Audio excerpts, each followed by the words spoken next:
Hello story lovers, welcome to our channel. Please మన ఛానల్ని subscribe చేసుకోండి. సుమన వరుణ్లకు పెళ్లి కుదిరింది. ఇరుపక్కల వారు చాలా సంతోషించారు. వరుణ్ పెద్ద సాఫ్ట్వేర్ ఇంజనీర్, సుమన ప్రైవేట్ టీచర్గా పనిచేస్తుంది.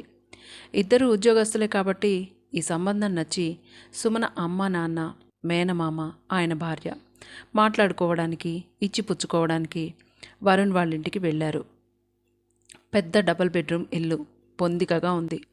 చుట్టూ చెట్లు వేసుకున్నారు. ఆ ఇంట్లో వరుణ్ వాళ్ళమ్మ శాంతమ్మ గారు మాత్రమే ఉంటారు.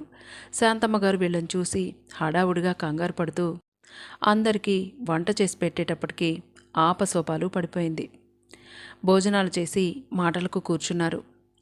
సుమనకు ఒక చెల్లెలు ఉంది. తను చదువుతోంది అని చెప్పారు. ఇంకా ఒక పిల్ల పెళ్ళికి ఉంది. రిటైర్ అవ్వడానికి 2 ఏళ్ళు మాత్రమే ఉంది. రిటైర్ అయ్యేలోపు ఒక పిల్లకైనా పెళ్లి చేసి తర్వాత వచ్చే బెనిఫిట్స్తో ఇంకో పిల్లకు పెళ్లి చేయాలని వాళ్ళ ఉద్దేశం. మాట్లాడుకోవడానికి వాళ్ళమ్మ శాంతమ్మ గారు తప్ప ఇంట్లో ఎవరూ లేరు. మాటలు మొదలుపెట్టే ముందు వరుణ్ అందరినీ ఉద్దేశించి, మాకు కట్న కానుకలు ఏమీ అవసరం లేదు, కానీ నాకు ఒక అక్క ఉంది. అక్కకు మాత్రం ఆడపడుచు కట్నంగా 25,000 రూపాయల పట్టుచీర, 5 గ్రాముల బంగారు ఉంగరం, బావగారికి 20 గ్రాముల బ్రాస్లెట్ మాత్రం ఇవ్వండి చాలు అని చెప్పాడు. దానికి శాంతమ్మ గారు కూడా, అవును, మా ఇంటికి దీపం మా అమ్మాయి కుసుమ. వరుణ్ చెప్పినట్లు మా అమ్మాయికి అల్లుడికి కానుకలు ఇచ్చి పెళ్లిని సాంప్రదాయబద్ధంగా జరిపించండి అంది శాంతమ్మ గారు. వెంటనే వాళ్ళు లెక్కలు వేసుకున్నారు. పెళ్లికి ఎంత లేదన్నా 15 లక్షల పై మాటే అవుతుంది. ఆడపడుచుకు ఆమె భర్తకు దాదాపు 3 లక్షల పైన అవుతాయి. ఇంకా అల్లుడికి ఏమైనా పెట్టకపోతే ఇరువైపులా పరువు పోతుంది. ఒక చైన్ వేయాలన్నా, ఒక బ్రాస్లెట్ వేయాలన్నా దాదాపు 2 లక్షల పైమాటే. ఇంకా పెళ్లికి వచ్చిన వాళ్లకు పెట్టుపోతలకు భోజనాలకు ఎంత లేదన్నా 4-5 లక్షలు అవుతాయి.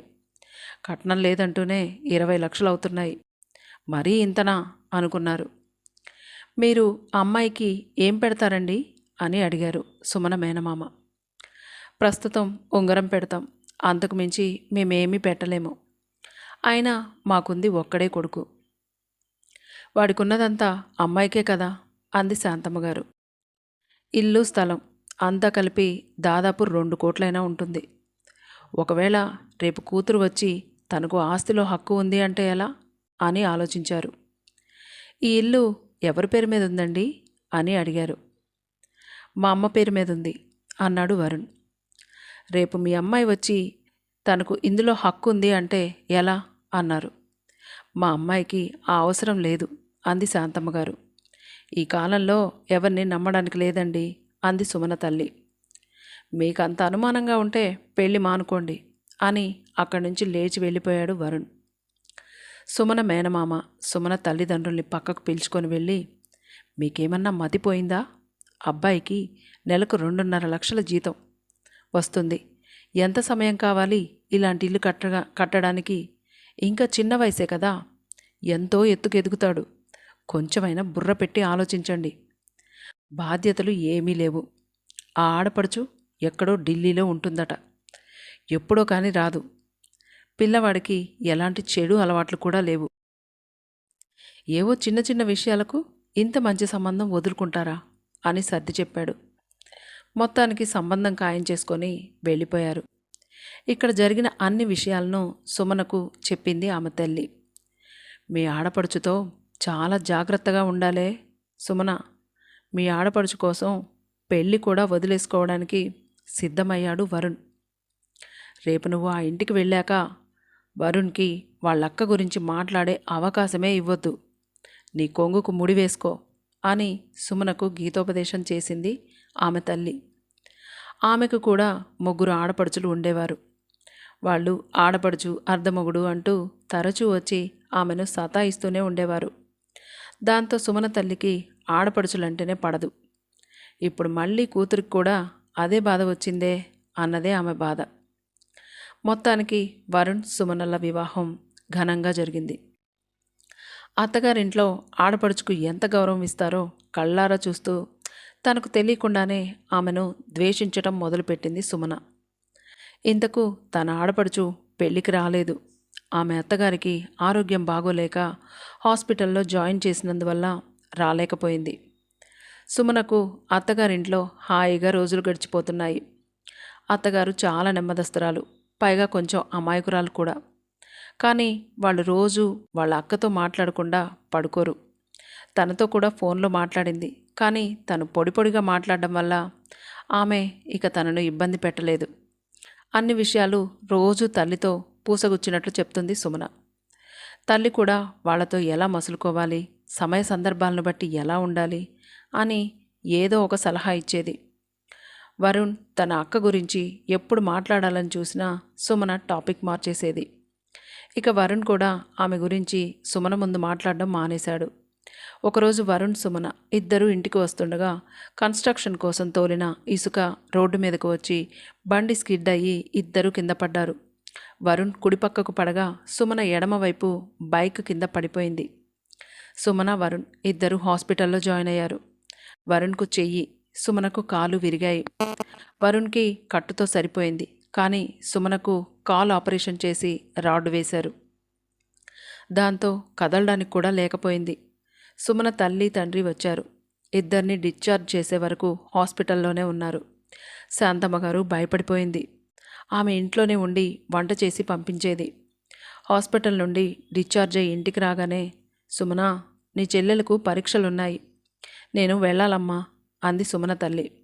అమ్మా, నేను టాయిలెట్కి వెళ్ళాలంటే బెడ్ ప్యాన్ పెట్టాలి, నువ్వు లేకుంటే ఎలా? ఇక్కడే ఇంకొన్ని రోజులుండు అంది సుమన. మీ అత్తగారు ఉంది కదా, ఆవిడ చూసుకుంటుందిలే, నాకు కుదరదమ్మా అని వెళ్ళిపోయింది. మొదటి నుండి సుమన తల్లికి వేరే వాళ్ళ ఇండ్లల్లో ఉండడం అంటే అస్సలు ఇష్టం ఉండదు.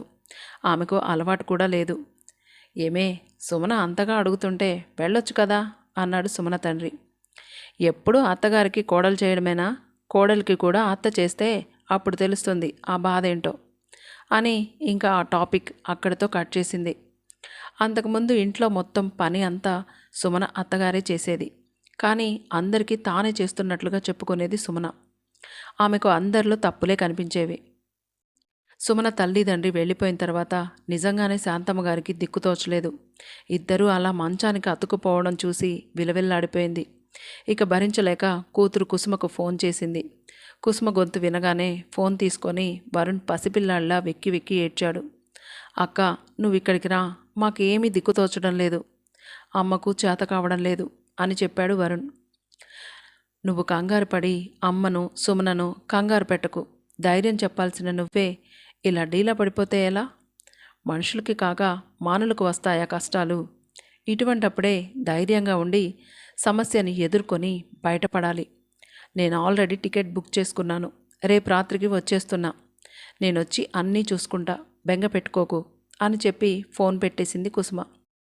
నిజంగా ఆమె సౌమ్యంగా మాట్లాడిన తీరు ముగ్గురికి ధైర్యాన్నిచ్చింది. తల్లికి ఫోన్ చేసి తన ఆడపడుచు వస్తున్న విషయం చెప్పింది సుమన. అయ్యో, మీ ఆడపడుచు వస్తుందా? నీ నగలన్నీ జాగ్రత్తగా దాచుకున్నావా? అసలు నీకు ఎక్కడ పడితే అక్కడ పడేసే అలవాటు ఉంది. పోతే మళ్ళీ అడగలేం కదా. మీ ఆడపడుచుతో జాగ్రత్తగా ఉండు. ఆమె 10 మాటలు మాట్లాడితే నువ్వు ఒక్క మాటే మాట్లాడు. వీలైతే కళ్ళు మూసుకొని పడుకో. అడిగితే నీరసంగా ఉందని చెప్పు అని హితబోధ చేసింది సుమన తల్లి. సుమన ఏ సమాధానం చెప్పకుండానే ఫోన్ పెట్టేసింది. తను వచ్చి 6 నెలలు అవుతుంది. వరుణ్ కానీ శాంతమ్మ గారు కానీ తన ఆడపడుచుతో మాట్లాడేటప్పుడు సరదాగా మాట్లాడేవారు. ఎవ్వరి మీద చెడు చెప్పడం తను చూడలేదు. పిల్లలతో కూడా సరదాగా మాట్లాడేవారు. ఎప్పుడూ ఆమె సంసారం గురించి మాట్లాడలేదు, సలహాలు ఇవ్వలేదు. ఎప్పుడు ఫోన్ చేసినా స్పీకర్ ఆన్ చేసి వరుణ్ శాంతమ్మ గారు ఇద్దరూ మాట్లాడేవారు. ఆమె మాటల్లో ఎక్కువగా తల్లి ఆరోగ్యం గురించి, వేసుకోవాల్సిన మందుల గురించి, తీసుకోవాల్సిన జాగ్రత్తల గురించి, తన పిల్లల చిలిపి పనులు, వాళ్ళ మాటల గురించి, వారి అత్తగారి ఆరోగ్యపు అప్డేట్లు, తన భర్త ఎక్కడెక్కడికి క్యాంపులకు వెళ్ళాడో అక్కడ చూసిన వింతలు, విశేషాలు, తెచ్చిన వస్తువులు, ఇలాంటివి తప్ప ఎవరిని నిందిస్తూ మాట్లాడింది చూడలేదు. ఆమె ఫోన్ వస్తే చాలు ఒక పాజిటివ్ వైబ్స్ వస్తాయి ఇంట్లో. రేపు ఆమె వస్తే ఆమెను ఎలా ఎదుర్కోవాలా అని ఆలోచిస్తుంది. సుమన అనుకున్న సమయానికి కుసుమ ఇంట్లోకి ఒక్కతే అడుగుపెట్టింది. వరుణ్ శాంతమ్మ ముఖాలు వెలిగిపోయాయి. శాంతమ్మ, వరుణ్ ఆమెను పట్టుకొని కన్నీళ్లు పెట్టుకున్నారు. ఆమె ఎంతో నిరాడంబరంగా, హుందాగా, చిరునవ్వుతో ఉంది. ఒంటి మీద నల్లపూసల దండ, తాళిబొట్టు తప్ప ఏమీ లేదు. కాటన్ చీర కట్టుకొని ఉంది. కానీ ఆమెను చూస్తుంటే ఇంకా చూడాలనిపిస్తుంది. చూస్తూనే నమస్కారం చెయ్యాలనిపిస్తుంది. సంస్కారం ఉట్టిపడుతుంది ఆమెలో. ఎలా ఉంది సుమన అని ఎంతో సౌమ్యంగా, ఆప్యాయంగా అడిగింది. బాగున్నాను వదినా. పిల్లల్ని తీసుకురాలేదా? పిల్లలకి పరీక్షలు జరుగుతున్నాయి సుమన. వస్తామని ఒకటే గోల. పరీక్షలు అయిన తర్వాత ఆయన తీసుకొస్తానన్నారు అంది. ఆ రోజంతా ఇల్లంతా సందడి సందడిగా గడిచిపోయింది. మరుసటి రోజు ఉదయానికి శాంతమ్మ గారికి జ్వరం వచ్చి లేవలేకపోయింది. కుసుమ చూసి ముందు ఆమెకు టాబ్లెట్ వేసి పాలు కాచి ఇచ్చి పడుకోబెట్టింది. రెండో రోజుకే ఇంటిని తన స్వాధీనంలోకి తీసుకుంది. నిద్ర లేచింది మొదలు అందరికీ టైం ప్రకారం టిఫిన్లు, కాఫీలు, భోజనాలు, జ్యూస్లు, మందులు అన్నీ అందించేది. శాంతమ్మ గారికి 10 రోజులుగా హాస్పిటల్ తిరుగుళ్ళు, ఇంట్లో పని వల్ల అలసిపోయి పడిపోయింది. కుసుమ ఒక్కతే అన్ని పనులు చేస్తోంది. పిల్లలు, భర్త, అత్తగారితో వీడియో కాల్స్ మాట్లాడుతోంది. అందరినీ చూసుకుంటుంది. కానీ ఆమె మొహంలో అలసటంటే లేదు. వచ్చినప్పటి నుండి శాంతమ్మ గారిని ఒక్క పని కూడా చేయనివ్వడం లేదు. అమ్మ, పెద్దదానివే అయ్యావు, రెస్ట్ తీసుకో. బోర్ కొడితే నాతో కానీ సుమనతో కానీ కబుర్లు చెప్పు అనేది. సుమన టాయిలెట్కి వెళ్ళడానికి ఇబ్బంది పడుతుంటే, సుమన, ఎందుకమ్మా అంత ఇబ్బంది పడతావు? నేను నీ తోడబుట్టిన దాన్ని అనుకో, లేదా మీ అమ్మని అనుకో. అవేమీ నీకు ఇష్టం లేకపోతే ఒక నర్స్ అనుకో అంది. అంత మాట అనుకోదినా. మీరు నాకు కొత్త కదా, అందుకే మొహమాటం అంతే. పిచ్చి పిల్ల, మా ఇంటికి వస్తూనే నువ్వు మా పిల్లవే అయిపోయావు. నాకు కూడా చెల్లెల్లేదు, నువ్వు నాకు చెల్లివి అయిపోయావు. మొహమాటం ఎందుకు అని క్షణంలో తన మాటలతో మొహమాటాన్ని పోగొట్టేసింది. సుమనకు బోర్ కొడితే చక్కగా ఇండోర్ గేమ్స్ ఆడేది. తను చిన్నప్పుడు చూసిన సినిమాలు, చందమామ కథలు చెప్పేది. సుమనకు ఇష్టమైన సినిమాలు పెట్టి తనతో పాటు కూర్చొని సినిమాలు చూసేది. బోలెడని సరదా కబుర్లు చెప్పేది. ఒక్కటి కూడా బోర్ కొట్టే టాపిక్కే మాట్లాడదు. ఆమెకు ఎన్నో విషయాలు తెలుసు. ఏ టాపిక్ అయినా మాట్లాడగలదు. ఆమె నుంచి ఎన్నో కొత్త విషయాలు తెలుసుకుంది సుమన. ఒక అక్కలాగా, ఒక ఫ్రెండ్ లాగా ఇట్టే కలిపేసుకుంటుంది. సుమనకు కుసుమ బాగా అలవాటైపోయింది.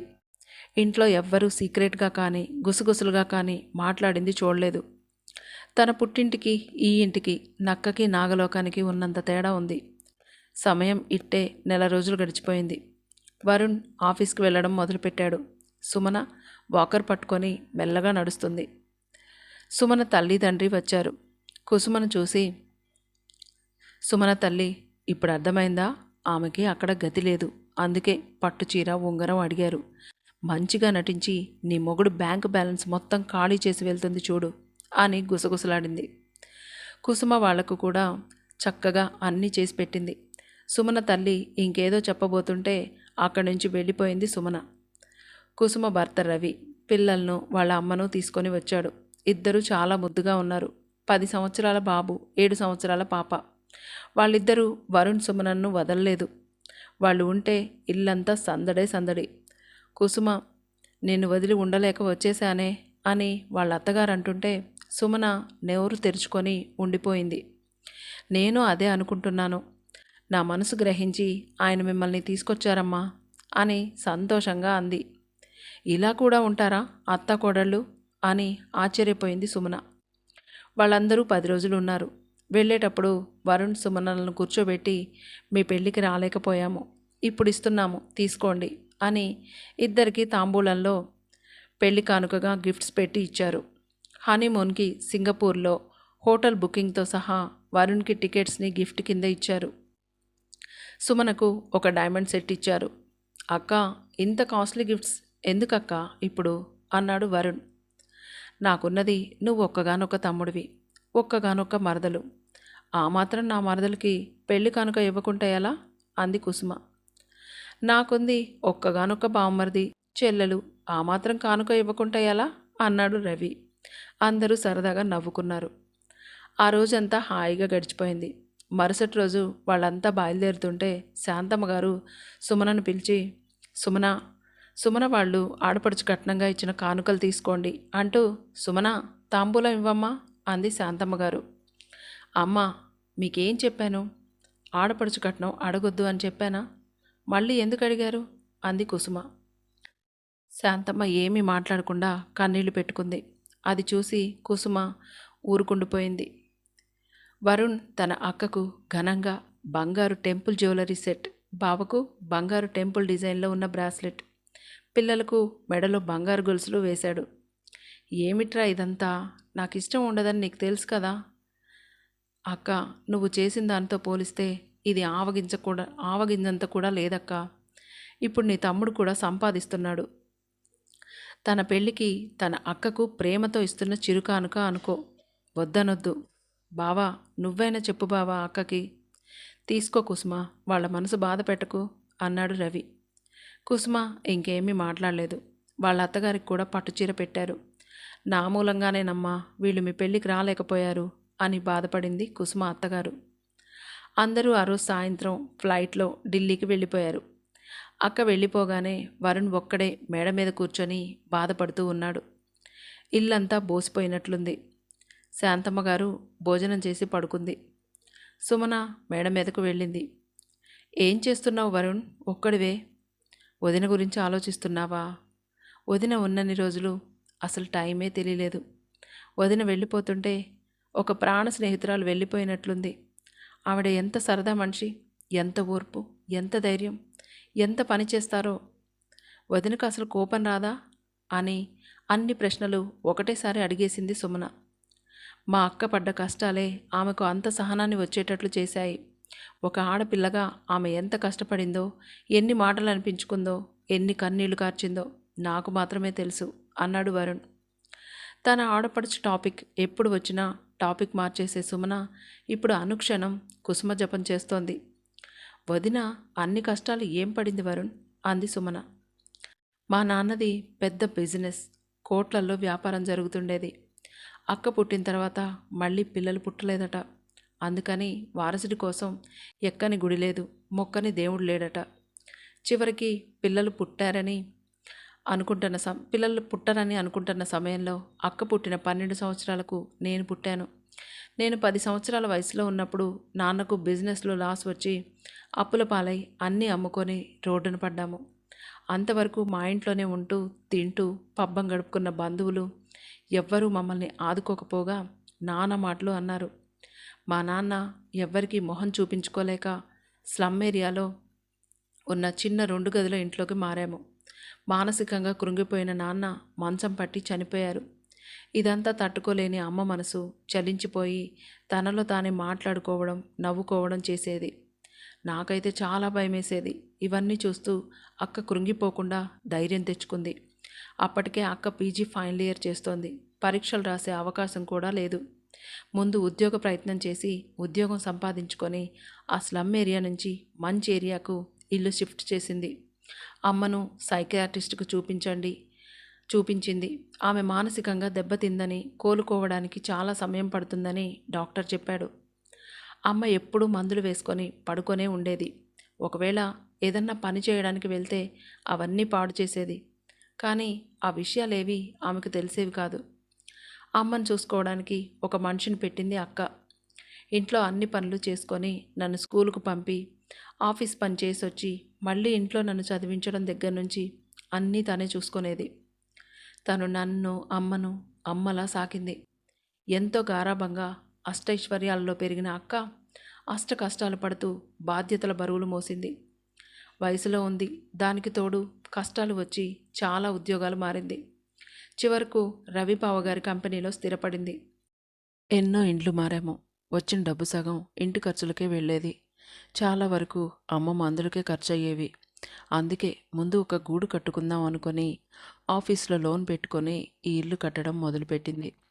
ఒకరోజు రవి బావగారు మా ఇంటికి వచ్చి అమ్మ అక్కను కూర్చోబెట్టి, అమ్మా, నా పేరు రవి, మీ అమ్మాయి పనిచేసే కంపెనీ ఓనర్ని. నాకు పెళ్ళయి 1 ఏడాది బాబున్నాడు. డెలివరీ టైంలో నా భార్య మరణించింది. నాకు ఒక తల్లి ఉంది. మీ అమ్మాయి పనితీరు, సౌమ్యత నాకు చాలా బాగా నచ్చాయి. మీరు మీ అమ్మాయి ఒప్పుకుంటే నేను తనని పెళ్లి చేసుకుంటాను. నా బాబుకు తల్లిగా, నాకు భార్యగా, నా తల్లికి కూతురుగా రావడం ఇష్టమైతే చెప్పండి. బలవంతం లేదు అని చెప్పి వెళ్ళిపోయాడు. రెండో పెళ్లివాడని అమ్మ వద్దంది. డబ్బున్న వాడికిచ్చి పెళ్లి చేసి తన పబ్బం గడుపుకుందని అంతా అంటారని ససేమిరా వద్దంది. అక్క చాలా ప్రాక్టికల్గా ఆలోచించింది. తండ్రి పోయి తల్లి మతిస్థిమితం లేనిదై మేమంతా ఎంత బాధపడ్డామో తనకు తెలిసినంతగా ఇంకెవరికీ తెలియదు. అలాగని తన ఆత్మాభిమానాన్ని వదులుకోదలుచుకోలేదు. నేనింకా అప్పటికి డిగ్రీనే చదువుతున్నాను. నేను సెటిల్ కావడానికి మినిమం 4 సంవత్సరాలు పడుతుంది. అప్పటికి అక్క ఏజ్ పెరిగిపోతుంది. రవి బావ గురించి తను ముందే ఆఫీస్లో విని ఉంది. మంచి వ్యక్తి అని తెలుసు. తన బాధ్యతలు కూడా ఇంకా తీరలేదు. ఎప్పటికైనా పెళ్లి చేసుకుని వెళ్ళిపోవాల్సిందే అని బావగారిని కలిసి తన విషయం అంతా చెప్పి, నేను ప్రస్తుతం లోన్ తీసుకొని ఇల్లు కడుతున్నాను. ఆ లోన్ తీరాలి. అలాగే నా తమ్ముడు సెటిల్ అవ్వాలి. ఈ 2 బాధ్యతలు నా మీద ఉన్నాయి. అవి తీరే వరకు నేను ఉద్యోగం చేస్తాను. ఆ డబ్బులు నేను మీకు ఇవ్వలేను. ఇక పసిబిడ్డను నా మనస్ఫూర్తిగా తల్లిగా స్వీకరిస్తాను. ఇవన్నీ మీకు సమ్మతమైతే నాకు సమ్మతమే అని చెప్పింది. ఆయన అక్క చెప్పిన దానికి అడ్డు చెప్పలేదు. వాళ్ళిద్దరికీ పెళ్ళైపోయింది. ఉద్యోగం పేరుతో కోటీశ్వరుడికి వలేసి పట్టిందని బంధువులు నానా మాటలు అన్నారు. అవేమీ పట్టించుకోవద్దని అంది అక్క. ఆ పసిబిడ్డను అన్నీ తానే అయ్యి సాకింది. తనకు తర్వాత ఒక పాప పుట్టింది. ఇద్దరిని 2 కళ్ళలా చూసుకుంటుంది. వాళ్ళ అత్తగారిని అమ్మలా చూసుకుంటుంది. అన్న మాట ప్రకారం ఈ ఇంటి మీద లోను తీర్చి నేను సెటిల్ అయ్యే వరకు ఉద్యోగం చేసి ఆపేసింది. పెళ్ళైనా కూడా తన బాధ్యత మరువని అక్కకు నేను ఏమిచ్చి రుణం తీర్చుకోను? ఎప్పుడు అక్క మాకు చేయడమే కానీ మేము అక్కకు చేసింది ఏమీ లేదు. మాకు ఏ చిన్న కష్టం వచ్చినా నేనున్నానని ధైర్యం చెబుతూ ఆ కష్టం దాటే వరకు వెన్నంటే ఉంటుంది. అటువంటి అక్కకు నా పెళ్లిలో చిన్న మెత్తు మాట కూడా పడకూడదని ఆడపడుచు కట్నం అడిగాము. ఈ విషయమే బంధువులు చూస్తారు. ఆడపడుచు కట్నం ఏమిచ్చారు అని మా ఇళ్లల్లో అడుగుతారు. అందుకే మీకు కూడా ఒక మాట రాకూడదు అని ఆ రోజు అడిగాము. మిమ్మల్ని బాధ పెట్టాలని కాదు. తనకు డబ్బు, నగలు, అలంకరణలు వీటి మీద వ్యామోహం లేదు అన్నాడు వరుణ్. సుమన తన ఆడపడుచు గురించి ఎంత అపార్థం చేసుకుందో తెలుసుకుంది. అందరూ ఆడపడుచులు ఒకేలా ఉండరని, ఇలాంటి వారు కూడా ఉంటారని అప్పుడు అర్థమైంది తనకి. కుసుమకి ఒక్కతే పాప అని తెలిసి ఆశ్చర్యపోయింది. ఎక్కడా కూడా భేదం కనిపించలేదు తనకి. సుమన తల్లి ఫోన్ చేసింది. సుమన, మీ ఆడపడుచు వెళ్ళిపోయిందట కదా. వెళ్ళేటప్పుడు ఏం పట్టుకుపోయిందో ఒకసారి నీ వస్తువులన్నీ సరిగ్గా ఉన్నాయో లేవో చూసుకున్నావా అని అడిగింది తల్లి. అన్నీ చూసుకున్నానమ్మా. ప్రేమ, ఆప్యాయత, అనురాగం, సంతోషం, మంచితనం, ధైర్యం అన్నీ పట్టుకొని పోయింది. అదేమిటే, అవి వస్తువులు కావు కదా. నీకేమైనా మతిపోయిందా ఏంటి? అవేమిటో నీకు తెలియదులేమ్మా. ముందు నువ్వు మారు అని ఫోన్ పెట్టేసింది. ఇలాంటి తల్లులు ఉంటే కూతుళ్ళ బతుకు సర్వనాశనమే. కోట్ల ఆస్తి ఉన్న వదినకి వేటి మీద వ్యామోహం లేదు. ఒక రకంగా చెప్పాలంటే ఈ ఇల్లు కూడా ఆమెదే. అయినా కూడా ఇవేమీ తనకు అవసరం లేదు. వదిన వ్యక్తిత్వం ముందు తన తల్లి చాలా కురచగా కనపడుతుంది. తన ఆడపడుచు నోటితో ఏమీ చెప్పకుండానే తనకు తన చేతల ద్వారా ఎన్నో విషయాలు నేర్పింది అని మనసులోనే కుసుమ గొప్పతనానికి జోహార్ల అర్పించింది సుమన. పుట్టి పెరిగి గారాబం చూపిన వారందరినీ వదిలి ముక్కు మొహం తెలియని వారింట్లో అడుగుపెట్టి వాళ్లను తన వాళ్ళను చేసుకుంటుంది ప్రతి ఆడపిల్ల. పుట్టింట్లో చిన్న సంబరమైన తనకు తెలియాలనుకుంటుంది. తనని పిలవాలి అనుకుంటుంది. తనకు ఏ లోటు జరిగినా వాళ్ళు తనను మర్చిపోయారేమో, నిర్లక్ష్యం చేస్తున్నారేమో అని అడిగి దెబ్బలాడి తన ఉనికిని తెలియజేయాలనుకుంటుంది. తన అన్నదమ్ముల పెళ్ళిళ్ళు అంటే ఆడపడుచు సంబరపడినంతగా ఎవ్వరూ పడరు. ప్రతి పనిలో తాను పాలు పంచుకొని సంతోషపడుతుంది. పుట్టింట్లో కోడలు వచ్చి నిరాదరణకు గురైన పుట్టింటికి వెళ్ళాలనుకుంటుంది. తనకు జరిగిన అవమానం వీలైనంత వరకు అత్తగారింట్లో కూడా చెప్పుకోదు. ఆడపడుచు అర్ధమొగుడు అంటే పుట్టింట్లో తన హక్కులు సాధించుకోవాలని కాదు. పుట్టింటి వాళ్లకు కష్టం వచ్చినప్పుడు ముఖం చాటేయకుండా నేనున్నానంటూ ధైర్యం చెబుతూ ఒక బలమైన స్తంభంలాగా నిలబడి ఆ కష్టాన్ని గట్టెక్కించినప్పుడే సార్థకత వస్తుంది. ఆడబిడ్డ అంటే అమ్మో ఆడబిడ్డ అని భయపడేటట్లు తిట్టుకునేటట్లు కాకుండా వాళ్ళ తలలో నాలుకలా కలిసిపోయి మంచి చెడులు పంచుకుంటూ మా ఆడపడుచు ఎప్పుడొస్తుందా అని ఎదురు చూసేటట్లు ఉండాలి. శుభం.